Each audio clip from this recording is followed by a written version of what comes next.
Hello everybody, it's Spinal Rich here with another video. It's been almost 3 weeks since I've done a video. I did a short from South Hill. Some people were asking, why would you go to South Hill, to get some dental work done? Well, they give out free t-shirts.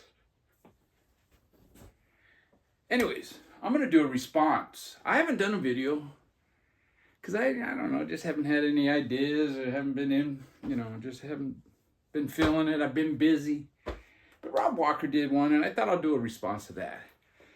It's car crash album covers, crappy album covers. I've done a few of these before, so some of this might be repetitious. I think he concentrated mainly on the font. I'll do that a little bit. But I'm going to talk about the overall design. I was an art major in college. I was supposed to pursue a career in graphic design. I ended up getting a good job in aerospace and shit canned that whole thing, but whatever. Now, I think that's a good album cover there. But we got some woozies here, man. And I'm going to start off with probably the biggest band in the world. We got the Beatles' second album. Now, if you look at the UK original covers, they're all pretty good, actually. But man, the US, they did some pretty crappy covers. And this is their second album. Now, Meet the Beatles is a great cover, but this is just terrible. I'm not really a fan of records that have all the songs listed but that can work. But this is just some font up here and just some random pictures. And it's a turd. Another one that's a turd, but it's not quite as bad because there's only one picture. It's Something New by the Beatles. I think this was their third album on Capitol in the US. Now, I think this could have worked if they would have enlarged the picture and maybe put all this font on top of the picture. That could have worked. But this, it's just like, let's plant a picture here and put it's terrible design. Here's another one too. The Animals, their third and biggest yet. It's just, you got this font, got this other type of font. You got this little swirl of font and this little picture. It's not a good album cover. Now this picture here was a cover of one of their EPs, I believe, in England. And that's much better. But yeah, this is a turd.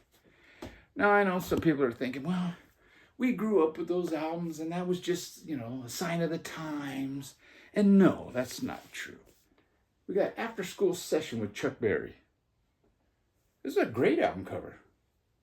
You got the font here, you got with Chuck Berry, and it got a picture of him, and it all ties in. It's great. Another example, a great example, is this Eddie Cochran Summertime Blues. It's got the name of the artist, it's got the title of the album, and it's got all the song titles here, but it ties in with this picture. It works. Great album design. Same with this one. Nancy Sinatra. These boots are made for walking, or just boots, I guess. But the album cover works.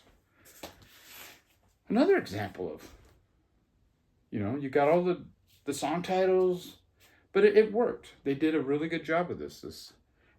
I like the way this pink ties in with her blouse.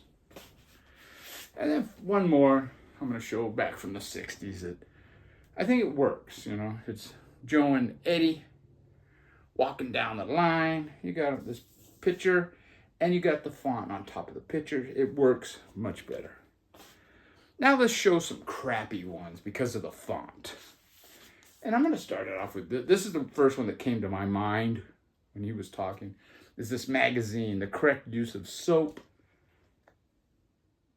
Nothing here is going to make you want to buy this album. It's terrible.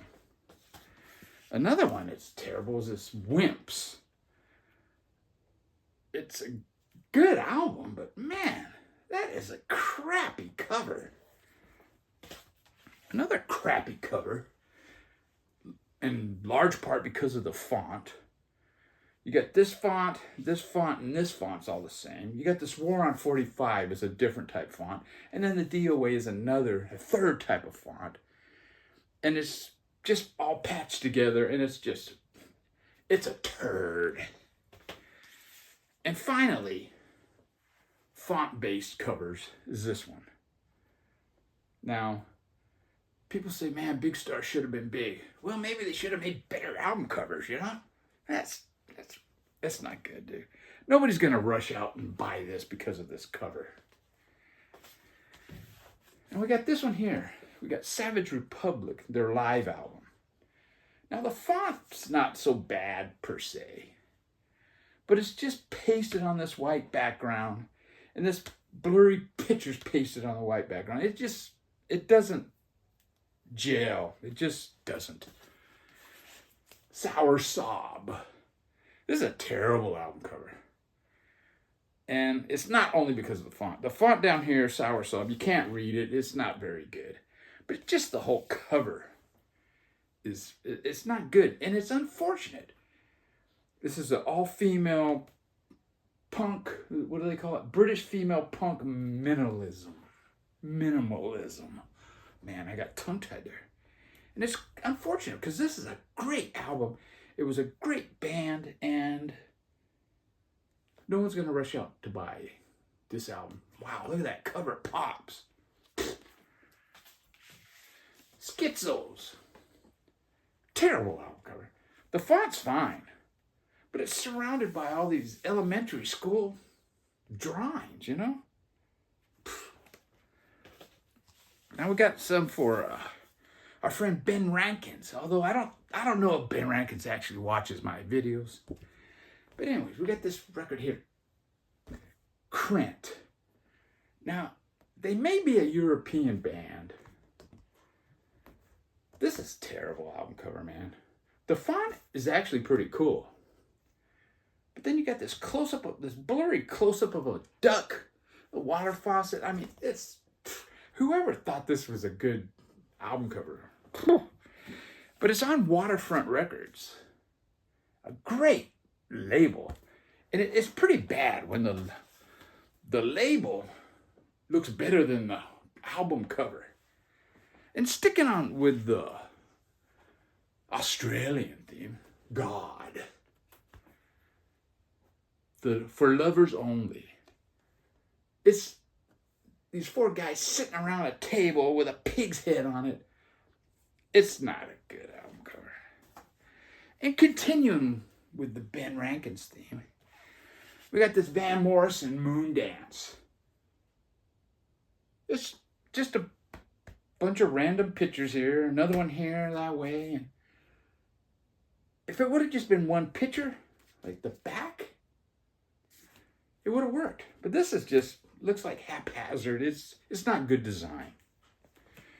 Now, a Van Morrison that has a great cover is this one. This may be my favorite Van Morrison album, man. What is it? Van Morrison, his band and the Street Choir. Side 1 starts out with Domino. Side 2 starts out with Blue Money. And they're the same song. Now look at this cover, man. Peter and the Test Tube Babies. A great 80s UK punk band. And this cover is horrible. It doesn't speak to what kind of music's on here. Nobody's going to be attracted to this and say, you know what, I'm going to check that album out. No. It's terrible. Another crappy design. Although they thought it was probably, oh, this is punk on the edge. But it's haphazard, sloppy crap. Talk about crap. Look at this cover. Jack Bruce. What is it called? Things We Like. Well, things we don't like is looking at somebody eating a plate of mush and sausages, sharing it with his dogs. What the hell? Look at this. Now, David Bowie has some great album covers. It's safe to say this is not one of them. This is crap. The back cover probably should have been the front, but even that's not great. But yeah, that's the front cover, man. What a turd. And the font on this is crap. Another one that I don't think this is a good album cover. This may not be a car crash. It might be more of a fender bender. But I don't think it's a good album cover, man. It doesn't do the album justice whatsoever. Now, a band that I saw 3 times I know of, and it could have been 4 while I was in England in '71, it's Colosseum. This is a great live album. And it's got a crappy cover, dude. It's stupid. Another one, crappy cover. This Cure album. What the hell's going on? It's a good album. The font's pretty cool, but I don't know, man. I don't know. Now, we all know that album, Push Push. Well, we don't all know it, but a lot of people are familiar with the album Push Push, with the cover with the Herbie Mann on there. It's not a good looking. It's the same with this guy, man. Carl Carlton. She's a bad mamma jamma. It's just, I don't know. I don't think it works. And talk about an album cover that don't work. This Cat Stevens, Mona Bone Jacon, or Jacon. You got this crappy illustration of a garbage can just floating. There's no like shadows. It's just floating there in space. And it's crap. Now, a lot of times with these crappy album covers, you got, a good photo of the artist on the back. And why didn't they put that on the cover? Well, the photo on the back is crap too. It's like he's all in shadows. It's terrible. Another dumbass cover is this one. James Taylor, One Man Dog. Now, I've purged all my James Taylor albums except for this one. And I'm going to leave a link to the song Chili Dog. And that's the reason I kept this. This album is my favorite James Taylor. Now, a pretty recent album that I got, and I'm starting to get into it, is Tim by The Replacements. This is a crappy album cover. I don't care what anybody says, man. It's a turd. And I'm going to end it with an album cover that could have been great. And again, this is not a car crash. It's more of a fender bender. And it's Blood on the Tracks by Bob Dylan. You got this great cover. And then you got this bar, the color swatch here. It's just not, it's not a good graphic design look. They should have blew up the picture, extended this out, and put the font on top of this. Would have been fantastic. Anyways, take care, everybody. My next video is most likely going to be a Vinyl Finds. I have a bunch of records I got. Take care, everybody. South Hill.